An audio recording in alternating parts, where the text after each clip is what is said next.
Warsaw, 1924,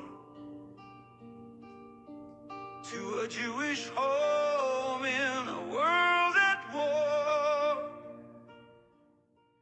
Después de la Primera Guerra Mundial, Europa intentaba recomponerse. Las ciudades volvían a llenarse de gente, los mercados abrían de nuevo y la vida parecía recuperar una cierta normalidad. Sin embargo, bajo esa calma persistían la crisis, el resentimiento y la necesidad de encontrar culpables. En muchos lugares, el antisemitismo no desapareció. Simplemente se volvió cotidiano, silencioso, tolerado.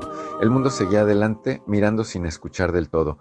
En esa Europa de entreguerras, muchas familias pensaron que la tormenta pasaría, que la razón terminaría imponiéndose, pero la historia rara vez avanza en línea recta. A veces se repliega, se repite y vuelve a mostrar sus grietas. No todos lo vieron venir. Algunos lo intuyeron, otros simplemente siguieron viviendo. Tomemos un ejemplo, no un hecho extraordinario, sino un hogar cualquiera. En 1924, un hogar judío. El padre era sastre, un oficio aprendido con paciencia, con manos hábiles y precisas, capaces de transformar telas en abrigo. Con esas mismas manos transmitía algo más que un trabajo.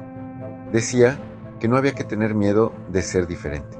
Había sido joven, había envejecido pronto y un día ya no estuvo. Cuando el niño tenía 8 años, esa voz se apagó, el padre murió, pero la voz no desapareció, permaneció. Con el paso del tiempo, el entorno se volvió más incierto. Las señales estaban ahí para quienes sabían leerlas. La familia huyó, cruzó fronteras, buscó refugio, llegó a Francia.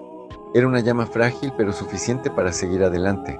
Mientras tanto, en otros lugares, los judíos eran perseguidos, acusados y asesinados por su fe, aunque la verdad fuera bendecida. El mundo miraba y apenas escuchaba. En Francia, el niño creció, no en un entorno excepcional, sino en la vida cotidiana, calles, mercados, escuelas, talleres. Observaba más de lo que hablaba. Aprendió pronto que el mundo no siempre expresa en voz alta lo que piensa, pero deja señales para quien sabe mirar. La ausencia del padre no fue un silencio vacío, sino una presencia constante. Una voz que regresaba en forma de preguntas, de atención, de curiosidad. En la escuela no se limitaba a memorizar. Se detenía en las repeticiones, en las pequeñas diferencias, en los detalles que otros pasaban por alto. Había aprendido desde muy joven que ser distinto no era un defecto, sino una condición. Le interesaban las formas, los números, las estructuras que parecían ocultar reglas invisibles. No buscaba respuestas rápidas, prefería entender cómo se construían. Mientras otros aceptaban explicaciones simples, él observaba cómo una misma idea podía transformarse según el contexto, el ángulo o la escala. Con el tiempo, esa observación se volvió método. Empezó a comprender que lo que veía no era casual. Las formas se repetían, no de manera idéntica, sino con variaciones. Lo que parecía desorden seguía reglas. Lo que parecía caos tenía estructura. Descubrió que la naturaleza no necesita instrucciones complejas para generar diversidad y riqueza. Le bastan reglas simples, repetidas una y otra vez. Comprendió que los mismos principios podían aparecer en lugares muy distintos, en una hoja, en una nube, en el curso de un río, en el comportamiento de una multitud. A esa forma de entender el mundo se le dio un nombre: fractales, formas que se repiten a distintas escalas, donde el todo se parece a sus partes. No eran figuras perfectas ni simétricas, sino irregulares, complejas, vivas. El caos dejó de ser la ausencia de ley para convertirse en otra manera de organización. Esa mirada cambió la manera de entender la realidad. El mundo dejó de dividirse entre orden y desorden, entre control y error.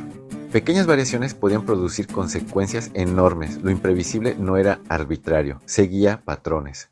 Esa idea se extendió más allá de la ciencia. Ayudó a comprender ecosistemas, economías, sociedades humanas.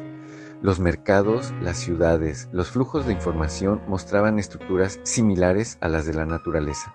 Nada estaba completamente aislado. Todo formaba parte de redes invisibles de relación.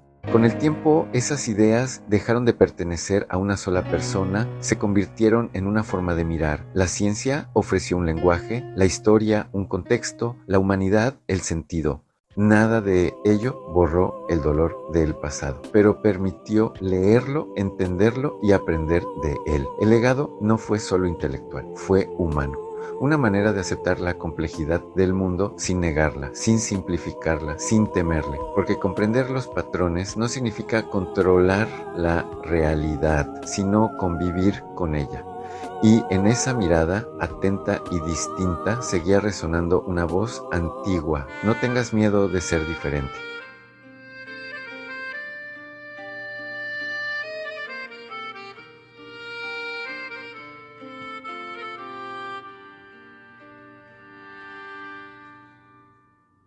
Born in Warsaw, 1924, to a Jewish home in a world at war. His father, a tailor with hands so deft, told young Benoit before he left, think deep and never be afraid to be different. But by age 8, that voice was gone. His father passed, yet it lived on.